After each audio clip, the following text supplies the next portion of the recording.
Hey, you guys. I wanted to talk about something that I'm sure a lot of astrologers do in their own lives, and maybe they advise their clients. I am an astrologer, and I want to talk about why I used astrology to choose my facelift surgery date. When I decided to have a deep plane facelift overseas, I chose my surgeon based on another patient's real-time experiences. I didn't use reviews, I didn't use opinions or Instagram. I chose my surgeon based on skill, experience, and results, based on what I could see from a patient that I became very close to. I think that's the best way to do it. And I used a Facebook group to research and observe over 2.5 years of research. But that's when I saw my friend Kirsty Spencer, who had used my surgeon a few weeks before I discovered her, and I started looking at everything that she was documenting, and then I became friends with her, and we are still friends today.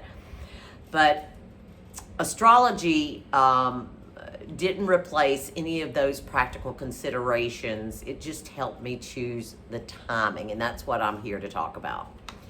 I studied the transits. I didn't study them before. I usually would have, but something was leading me, and I just chose that date based on the timing of when I could leave work and, take off for about 3 weeks. So I studied the transits after.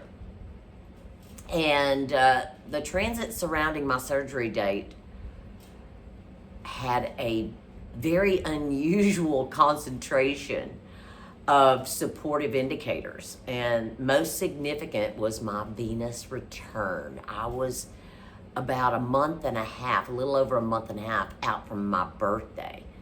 And I'm a Cancer, so my Venus was in Gemini, so that was just the month prior to my birthday. So that Venus return, meaning my transiting Venus, was conjunct my natal Venus. And in astrology, Venus governs beauty, aesthetics, self-image, making it a particularly meaningful cycle for a cosmetic procedure.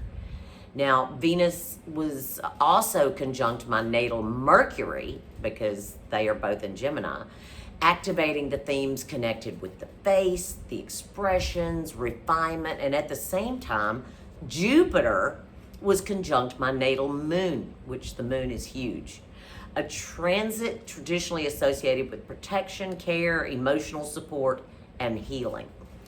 Now, also, the sun formed harmonious trines to my natal Mars and Pluto in the 8th, activating a natal signature of transformation, which I've been dealing with my whole life, reinvention.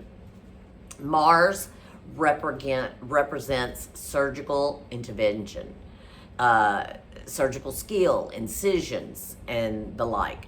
Now, Pluto symbolizes profound change and renewal.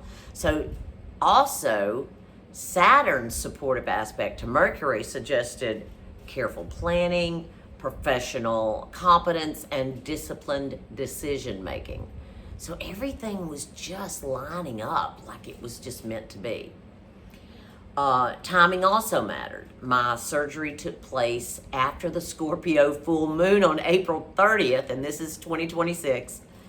So that means during the waning lunar phase, which means the moon is getting smaller, traditional medical astrology associates with reduced swelling and a smoother recovery process. There's more details in it, but I'm just giving you a brief overview.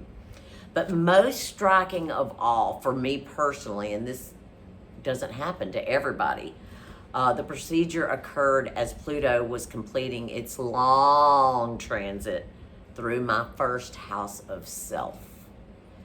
And it's a transit that has coincided with years of personal transformation and the gradual emergence of a new identity. I did not choose this date because I believed astrology could guarantee an outcome. I chose it because the symbolism was remarkably aligned with the experience itself: beauty, healing, transformation, renewal, and the beginning of a new chapter. And so it is. Thank you for following my journey.